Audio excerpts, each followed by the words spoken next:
Bonjour, c'est Ursula. On est le 13 décembre 2019. Alors, je viens sonner la trompette aujourd'hui encore et je viens nous encourager vraiment à tout faire pour nous discipliner par rapport à notre relation avec le Seigneur Jésus. Vous savez, avec le Seigneur, c'est du pratico-pratique. Alors, ça, c'est une donne que souvent on n'a pas.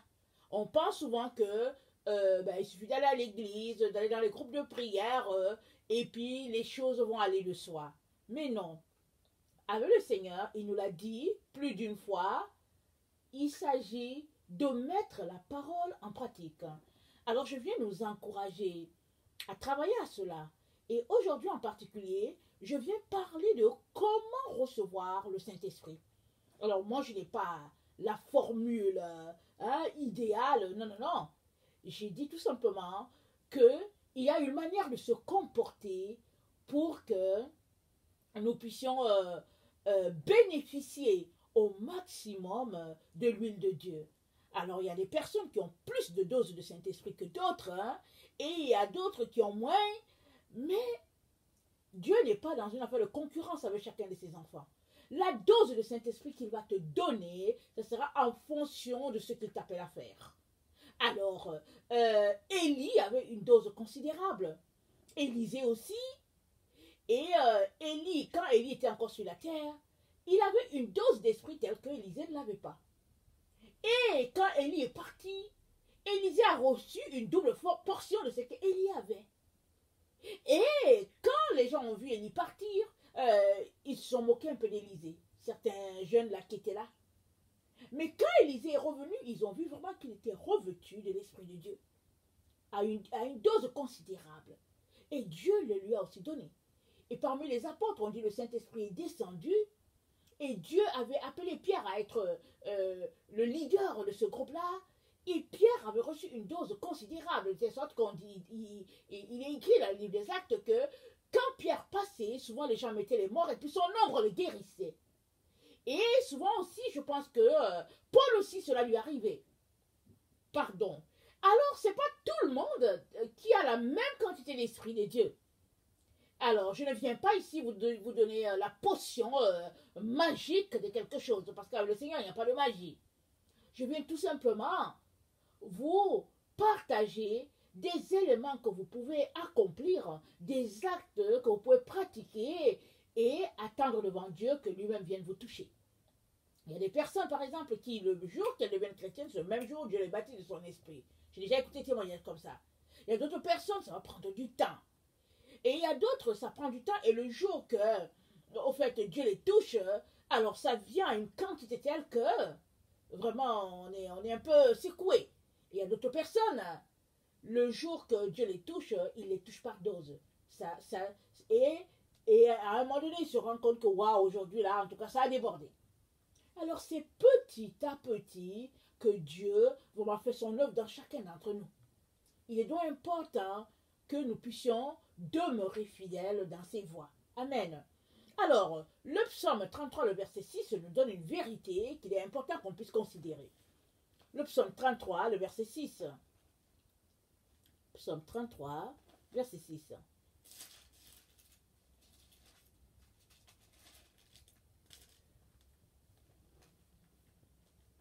Les cieux ont été faits par la parole de l'Éternel, et toute leur armée par le souffle de sa bouche. Je répète, les cieux ont été faits par la parole de l'Éternel, et toute leur armée par le souffle de sa bouche.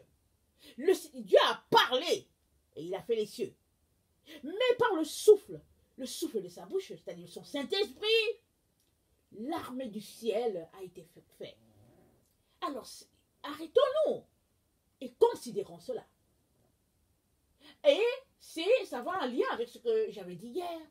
Dieu a dit, la Bible nous dit dans Genèse 1, je pense le verset 1 à 3, c'est dit que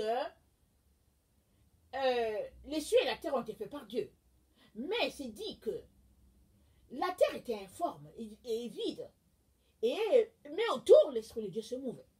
Et Dieu a dit que la lumière soit, et la lumière fut. Dieu a parlé. Mais quand il a parlé, il y avait l'Esprit qui était là. Et les deux ensemble ont donné quelque chose. Ils ont donné la lumière. Et Dieu a séparé la lumière de les ténèbres. De sorte qu'il y a eu un jour et il y a eu un soir. Attends, il y a eu un jour et il y a eu une nuit, je pense. Attendez, je vais regarder. Il ne faut pas que je dise n'importe quoi. C'est très important de toujours prêcher la vérité. Ok, on va lire ça, comme ça on aura le cœur fixe. Alors, au commencement, Dieu créa les cieux et la terre. La terre était informe et vide, et il y avait des ténèbres à la surface de l'abîme. Et l'Esprit de Dieu se mouvait au-dessus des eaux. Dieu dit que la lumière soit, et la lumière fut. Dieu vit que la lumière était bonne, et Dieu sépara la lumière d'avec les ténèbres. Dieu appela la lumière jour, il appela les ténèbres la nuit. Ainsi, il y eut un soir et il y eut un matin, ce fut le premier jour. Alors Dieu sépara la lumière d'avec les ténèbres, pas la lumière d'avec le soir, comme je le disais. Dieu sépara la lumière d'avec les ténèbres. Mais il a fallu qu'il y ait cette connexion-là entre la parole de Dieu et le Saint-Esprit. Alors, toi qui es enfant de Dieu, et puis pour moi, cette information est très, très importante, parce que ça nous donne de comprendre que si l'Esprit de Dieu n'est pas en nous, dans une certaine quantité, il y a des choses qu'on ne peut pas faire. Et pour retourner à ce que j'avais dit au début de la vidéo, Dieu te donnera l'esprit en fonction de ce qu'il t'appelle à faire. Il y a par exemple des personnes qui ont reçu l'effusion de l'esprit et elles n'étaient pas prêtes, non seulement elles sont devenues orgueilleuses et elles sont carrément détournées du Seigneur. Et souvent c'est à s'arrêter à se dire, mais comment est-ce possible? Alors Dieu, qui est bon et gracieux, il te donnera toujours ce qui est nécessaire pour toi, parce qu'il est un Père. Et souvent tu peux demander quelque chose aujourd'hui, et Dieu te le donnera après 10 ans. Pourquoi? Parce qu'en ce temps tu étais encore un bébé, et il a préféré d'abord t'éduquer, te donner les rudiments, pour qu'à un moment donné, il puisse te donner la grande quantité. Amen. Alors, ne soyons pas pressés, mais allons pas à pas avec le Seigneur, mais il est important que nous ayons la base de certaines choses. Amen. Alors, je retourne à Psaume 33, ok? Le Psaume 33, le verset 8 dit que toute la terre craigne l'Éternel, que tous les habitants du monde tremblent devant lui, car il dit et la chose arrive, il ordonne et elle existe. Et l'Éternel renverse les desseins des nations, et il anéantit les projets des peuples. Donc nous venons de le lire dans Genèse 1, Dieu dit et la chose arrive. Et que toute la terre craigne l'Éternel. Et quelque part dans Proverbe, c'est dit, la crainte de l'Éternel, c'est le commencement de la sagesse. Et ça dit, c'est ça, je viens parler de des bases. Il y a des choses qui doivent être établies avant toute chose. C'est-à-dire que c'est les fondements qui sont là. Des éléments importants que si tu ne les as pas, tu n'iras nulle part. Comme la base ici, c'est la crainte de l'Éternel. Est-ce que tu es quelqu'un qui craint l'Éternel? Si tu ne le crains pas, apprends déjà à le craindre. Vas-y te repentir, demande-lui pardon parce que tu n'as aucune crainte de lui et retourne à la base. Et pendant que tu le crains et que tu places les priorités aux bons endroits, alors en toi naîtra cette soif-là pour le Seigneur et puis la soif des choses spirituelles. Amen. Alors, et le verset 16 à 17 nous dit ceci, le psaume 33, voici, l'œil de l'Éternel est sur ceux qui le craignent, sur ceux qui espèrent en sa bonté. Attendez. Ok, il faut que je retourne au verset 16, excusez-moi. Ce n'est pas une grande armée qui sauve le roi. Ce n'est pas une grande force qui délivre le héros. Le cheval est impuissant pour assurer le salut. Et toute sa vigueur ne donne pas la délivrance. Voici, l'œil de l'Éternel est sur ceux qui le craignent, sur ceux qui espèrent en sa bonté, afin d'arracher leur âme à la mort et de les faire vivre au milieu de la famine. Donc voilà, ce texte nous dit que ce n'est pas le cheval qui va te sauver, ce n'est même pas une armée qui te sauvera. La personne qui te sauve là, c'est l'Éternel. Et pour que cela soit possible pour toi, il est important que la crainte de l'Éternel soit dans ta vie. C'est ça que ça nous dit. Et la crainte de l'Éternel, nous dit le proverbe, c'est le commencement de la sagesse. Alors ça nous donne aussi l'information que tu as besoin de sagesse pour avoir cette crainte de l'Éternel. Déjà, une fois que tu le crains, tu commences à être sage. C'est juste le point. C'est-à-dire, c'est quand tu tiens la pointe de ton stylo, c'est le point où tu t'apprêtes à écrire. C'est ça le commencement de la sagesse. C'est ça, c'est-à-dire, la crainte l'éternel, c'est ça le commencement, la pointe de ton stylo. C'est cela. Alors, si toi tu es quelqu'un qui pense que tu es quelqu'un, c'est-à-dire que tu penses que tu es important, alors je vais te dire, retourne encore t'humilier. Parce que viens devant lui étant rien. Considère cela que je suis en train de te dire. Vois-toi comme rien. Ne viens pas devant Dieu avec tes diplômes, avec tes gros sabots. Tu n'auras rien. Tu n'auras que déception parce que c'est lui qui t'a fait. Il t'a façonné. Tu es son ouvrage. Il a pris ses mains et il t'a formé. Il est donc important que tu respectes ton Créateur. C'est très très important. Amen. Alors, le psaume 32, le verset 8 à 10 nous donne une information très très importante. Si tu es quelqu'un qui craint l'Éternel, donc, comme on vient de le voir, au psaume 33, le psaume 32, le verset 8 nous dit ceci: je t'instruirai et te montrerai la voie que tu dois suivre. Je te conseillerai, j'aurai le regard sur toi. Ne soyez pas comme un cheval ou un mulet sans intelligence. On les bride avec un frein et un mord dont on les part, afin qu'ils ne s'approchent point de toi. Beaucoup de douleurs sont de la part du méchant, mais celui qui se confie en l'Éternel est environné de sa grâce. Juste, réjouissez-vous en l'Éternel et soyez dans l'allégresse. Poussez des cris de joie pour tout ce qui est droit, vous tous qui êtes droit de cœur. Alors, le verset 8, Dieu instruit ses enfants et il leur montre la voie à suivre. Tous ceux-là qui craignent l'Éternel, Dieu est là sur leur chemin pour leur montrer où passer et comment faire. Il leur donne des conseils, il leur donne des paroles, il leur donne des rêves. Il est important que tu puisses le placer en priorité. Et une fois qu'il te donne ces paroles-là, ces rêves-là, une direction pour ta vie, mets cela en pratique. Ne fais pas comme si tu n'avais pas entendu. Ne reste pas là, en tout cas, tourner le pouce en disant « Oh, c'est trop compliqué, c'est qu'il me demande. » Non, non, non. Il y a des gens, souvent, quand tu les entends, ils disent que « Ouais, ça fait déjà quelques mois que Dieu m'a demandé de faire ceci, mais je suis toujours en train de réfléchir. » C'est parce que tu n'as pas la crainte de l'Éternel que tu dis ça. Si tu avais la crainte de l'Éternel, une fois que l'Éternel parle, tu cours pour aller exécuter la chose. Amen. Il est très, très important que nous puissions nous arrêter et puis nous examiner pour savoir si ces bases-là sont dans nos vies.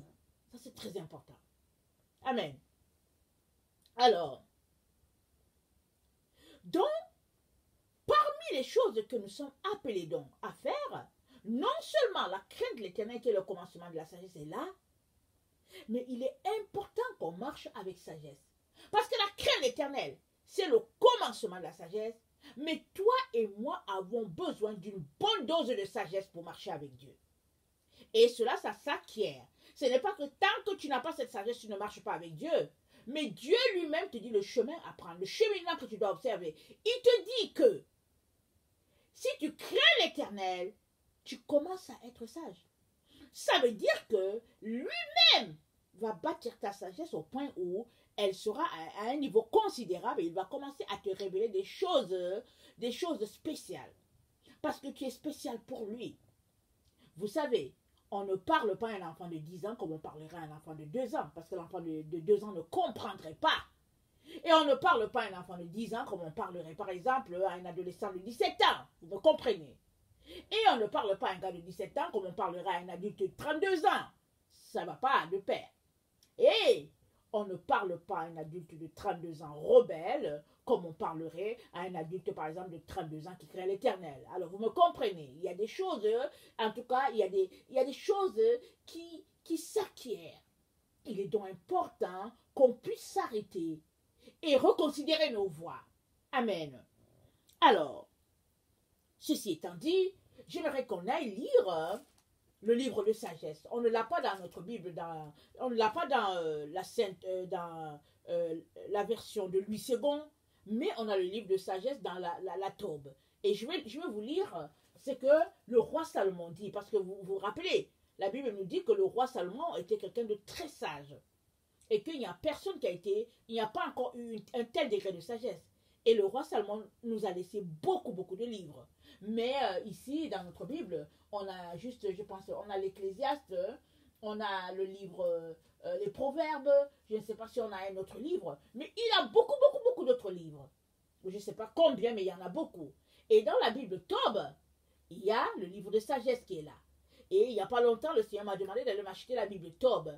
Et vraiment, je suis très, très heureuse d'avoir cette Bible-là. Et puis, vraiment, il y a des livres qu'ils disent apocryphes. Et je les découvre. Et je suis émerveillée. Et je suis bénie par le Seigneur et sa présence. Et en tout cas, si vous voulez bénéficier, allez-y faire comme moi. Allez-y à une librairie chrétienne. Trouvez-vous une Bible Tob. Très, très intéressant. Parce que là où Dieu se trouve, amen, se trouve la liberté. Là où Dieu se trouve le Saint-Esprit. Amen. Très, très important. Alors, Sagesse 7 nous dit ceci. On va le lire en long et en large. Hein? On va lire Sagesse 7 et Sagesse 8 parce qu'il y a des éléments très très importants là-dedans que je pense qu'il faut qu'on s'arrête et puis qu'on réfléchisse là-dessus. Amen. Et c'est vraiment... ce sont des phares, c'est un phare, c'est une lumière sur notre chemin. Parce que c'est l'Esprit de Dieu qui parle. Alors l'Esprit de Dieu parle à travers Salomon qui était rempli de sagesse. Et ici, dans Sagesse, nous avons le conseil de Salomon par rapport à Sagesse. Alors, je vais lire certains éléments et puis je vais m'arrêter à certains éléments que je vais commenter parce que c'est important que toi et moi, nous puissions écouter ce roi sage-là et comment il a bénéficié de cela et comment il nous fait bénéficier des grâces divines. Alors, ça c'est Salomon qui parle. Il dit, « Je suis moi aussi un homme mortel, égal à tous. » Descendant du premier qui fut modelé de terre, dans le ventre d'une mère, j'ai été sculpté en chair, durant 10 mois, ayant pris consistance dans le sang, à partir d'une semence d'homme et du plaisir qui accompagne le sommeil. Moi aussi, dès ma naissance, j'ai aspiré l'air qui nous est commun, et je suis tombé sur la terre où l'on souffre pareillement. Comme pour tous, mon premier cri fut des pleurs. J'ai été élevé dans les langes et au milieu des soucis. Aucun roi n'a débuté autrement dans l'existence. Pour tous, il n'y a qu'une façon d'entrer dans la vie comme d'en sortir. Amen. On est tous de la même manière et puis quand on meurt tous de la même manière. Il n'y a pas une autre manière spéciale. Amen. Ça c'est très bon, c'est une sagesse qui est là. Alors, aussi, ça c'est Salomon qui parle toujours, et je priais et le discernement m'a été donné. Très très important, nous avons besoin de discernement, toi et moi, ok? Pour marcher avec ce Dieu-là et puis pour acquérir de son huile. Amen. Alors, aussi ai-je prié et le discernement m'a été donné. J'ai imploré et l'esprit de la sagesse est venu sur moi. Amen. Et je l'ai préféré au sceptre et au trône. Auprès d'elle, j'ai estimé néant la richesse. Je ne l'ai pas comparé à la pierre inestimable, car tout l'or du monde face à elle ne serait qu'un peu de sable. Et l'argent devant elle paraîtrait de la boue. Voilà comment Salomon a considéré la sagesse. Il l'a considérée au-dessus de tous les biens de ce monde. Amen. Plus que la santé et la beauté, je l'ai aimée. Et j'ai décidé de l'avoir pour lumière, car sa clarté ne connaît pas de déclin. Oh, quel proverbe. Regardez ce qu'il dit. Sa clarté ne connaît pas de déclin. Et le roi Salomon a préféré sagesse pour lumière. Déjà, vous voyez la base. Alors, il est important que tu puisses marcher avec sagesse si tu veux être quelqu'un qui soit rempli de l'Esprit de Dieu et qui soit conduit par l'Esprit de Dieu. Parce que la Bible nous dit, ceux qui sont conduits par l'Esprit de Dieu sont fils de Dieu. Ça veut dire qu'il y a des humains qui, malgré le fait qu'ils se réclament chrétiens, ne sont pas conduits par l'Esprit de Dieu. Ils sont conduits par leur propre chair.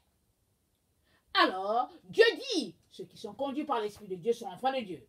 Amen. Alors, le verset 11. Mais avec elle, elle m'a apporté tous les biens à la fois. Elle tenait dans ses mains une richesse incalculable. J'ai profité de tous ces biens, les sachant dirigés par la sagesse. J'ignorais pourtant qu'elle-même en était l'auteur. Ce que j'ai appris avec simplicité, j'en fais part sans réserve.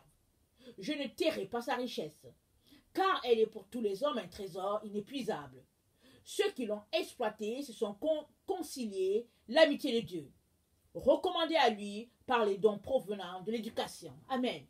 Il dit, ceux qui l'ont exploité se sont conciliés l'amitié de Dieu. Ça veut dire que si tu marches avec sagesse et tu exploites tous ces coins et ces recoins, tu deviendras ami de Dieu. Ce n'est pas comme cette chanson, on dit, oh, je suis l'ami de Dieu. Et puis quand on les regarde chanter, ils n'ont aucun respect pour Dieu. Aucune considération pour Dieu. Ils chantent, je suis l'ami de... Oh, peut-on être ami de Dieu, toi et moi? Nous des humains, faits de chair de poussière, pouvons-nous être amis de Dieu? Il est très important qu'on puisse s'arrêter, qu'on puisse rendre à Dieu la place qui lui revient. Jésus a dit, je ne vous appelle plus amis, je ne vous appelle plus serviteurs, vous êtes mes amis. Ça c'est Jésus. Il a dit à ses disciples. Mais quant à Dieu, il est très important de s'arrêter encore et de laisser Dieu lui-même t'appeler son ami. Que je dis, je suis l'ami de Dieu, je suis l'ami de Dieu, et puis dans le fond, mépriser ce Dieu-là. Parce que cette personne qui a composé cette chanson, je suis l'ami de Dieu, je suis l'ami de Dieu, aujourd'hui, elle s'est carrément détournée de Dieu, elle ne marche pas du tout avec Dieu. Et je ne veux pas aller dire des choses, en tout cas, il est important de se garder, mais il est très très important de faire attention, ok, dans la vie. Il est important de rendre à Dieu toute la gloire qui lui revient et de lui donner sa place. Amen. On revient à nos moutons. Verset 15. Que Dieu m'accorde de parler avec intelligence et de concevoir des pensées dignes des dons reçus. Car c'est lui qui guide la sagesse et dirige les sages. Il tient en son pouvoir et nous-mêmes et nos paroles. Tout savoir et toute science des techniques. Ainsi m'a-t-il donné une connaissance exacte du réel. Il m'a appris la structure de l'univers et l'activité des éléments. Le commencement, la fin et le milieu des temps. Les alternances, les solstices et les changements des saisons. Les cycles de l'année et les positions des astres. Les natures des animaux et les humeurs des bêtes sauvages. Les impulsions violentes des esprits et les pensées des hommes. Les variétés des plantes et les vertus des racines. Toute la réalité cachée et apparente, je l'ai connue, car l'artisan de l'univers, la sagesse m'a instruit. Amen. Car, verset 22, il y a en elle un esprit intelligent, saint, unique, multiple, subtil, mobile, distinct, sans tache, clair, inaltérable, aimant le bien, diligent, indépendant, bienfaisant, ami de l'homme, ferme, assuré, tranquille, qui peut tout, surveille tout et pénètre tous les esprits, les intelligents, les purs, les plus subtils. Voilà ce que sagesse fait dans ta vie. Si tu la mets à la base de ta vie. Aussi, verset 24, la sagesse est-elle plus mobile qu'aucun mouvement. À cause de sa pureté, elle passe et pénètre à travers tout. Elle est un effluve de la puissance de Dieu, une pure irradiation de la gloire du Dieu souverain. C'est pourquoi nulle souillure ne se glisse en elle. Elle est un reflet de la lumière éternelle, un miroir sans tache de l'activité de Dieu et une image de sa bonté. Comme elle est unique, elle peut tout. Demeurant en elle-même, elle renouvelle l'univers. Et au long des âges, elle passe dans les âmes saintes pour former des amis de Dieu et des prophètes. Car seuls sont aimés de Dieu ceux qui partagent l'intimité de la sagesse. Écoutez-moi ça. Sont aimés de Dieu ceux qui partagent l'intimité de la sagesse. Elle est plus radieuse que le soleil et surpasse toute constellation. Comparée à la lumière, sa supériorité éclate. La nuit succède à la lumière, mais le mal ne prévaut pas sur la sagesse. Le mal ne prévaut pas sur la sagesse. Quand tu marches avec sagesse, tu ne peux pas marcher avec le mal. La méchanceté ne fera pas partie de ta vie. Parce que c'est seule la sagesse. Alors, seuls ceux aimés de Dieu et qui partagent l'intimité, car seuls sont aimés de Dieu, ceux qui partagent l'intimité de la sagesse. Mes chers frères et chères sœurs, il y a des bases, des choses. Il y a des trucs là que si on ne les fait pas, on n'aura pas l'autre. C'est un peu comme quand tu pratiques la programmation dans les domaines en informatique. Il y a des prérequis. Si tu ne fais pas ça, tu n'auras pas l'autre fonction. C'est comme ça. Et c'est ça que l'Esprit de Dieu est en train de nous dire ici, à travers les paroles de l'Ecclésiaste, dans le livre de sagesse. Alors je répète, sagesse, on ne l'a pas dans le Nicégon, on l'a dans la Tobe et puis dans d'autres versions. Par exemple, peut-être parole vivante, on a aussi sagesse là-dedans, je crois. Alors, je vais lire le verset 8, le chapitre 8, j'espère que j'ai encore le temps. Ok. C'est elle que j'ai aimée et recherché de ma jeunesse, ça c'est Salomon qui parle. J'ai cherché à en faire mon épouse et je suis devenue l'amant de sa beauté. Sa gloire éclipse la noblesse, car elle partage la vie de Dieu. Et le souverain de l'univers l'a aimée. Initiée à la science même de Dieu, elle décide de ses œuvres. Amen. Et si la richesse est un bien désirable dans la vie, quoi de plus riche que la sagesse, l'auteur de toutes choses? Si notre intelligence est efficace, l'artisan des êtres ne l'est-elle pas davantage? Sagesse, l'artisan des êtres. Rappelons-nous, Proverbe 8, allez-y lire Proverbe 8, je pense à partir du verset 13, vous allez vous rendre compte, elle dit, sagesse dit que j'étais là à la base de toute chose, je suis à la base de toute création. Alors c'est pourquoi ici, le roi Salomon dit, le verset 5, chapitre 8, et si la richesse est un bien désirable dans la vie, quoi de plus riche que la sagesse, l'auteur de toutes choses? Si notre intelligence est efficace, l'artisan des êtres ne l'est-elle pas davantage? Aime-t-on la rectitude? Les vertus sont le fruit de ses travaux, car elle enseigne modération et prudence, justice et courage. Et il n'est rien de plus utile aux hommes dans la vie. Désire-t-on encore profiter d'une longue expérience? Elle connaît le passé et conjecture l'avenir. Elle sait interpréter les sentences et résoudre les énigmes. Elle prévoit signes et prodiges, les moments et les temps favorables. Je résolus donc d'en faire la compagne de ma vie, sachant qu'elle serait ma conseillère pour le bien, mon réconfort dans les soucis et dans le chagrin.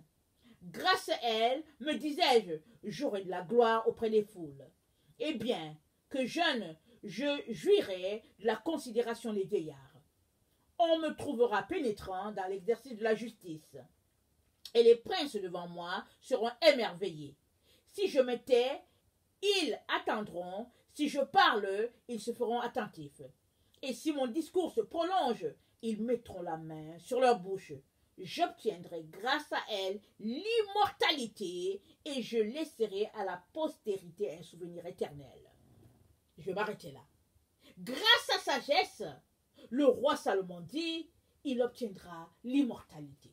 C'est le Seigneur qui est en train de nous parler. L'immortalité est la vie éternelle. Tu ne peux pas marcher avec Jésus-Christ. Recherche le Saint-Esprit si tu ne fais pas de sagesse la base de ta vie. Et sagesse, ce n'est pas la sagesse de notre monde. Ce n'est pas les philosophies, ce n'est pas la sagesse orientale, comme on dit, comme on apprend à l'école, à l'université. C'est la sagesse divine. Et ça s'apprend au pied de ton Dieu, la Bible en main. Assis à étudier la parole de Dieu. Non, au téléphone, ou bien sur les cellulaires, ou bien, je sais pas où, devant la télévision, etc. Non, c'est pas là qu'on apprend sagesse. Sagesse, ça s'apprend en train d'étudier la parole de Dieu, en train de prier, en train d'invoquer le Saint des Saints. Amen. Alors, c'est des éléments que j'ai trouvé qu'il était important qu'on lise pour assurer une base quant à notre marche avec le Seigneur, quant à la recherche du Saint-Esprit. Amen.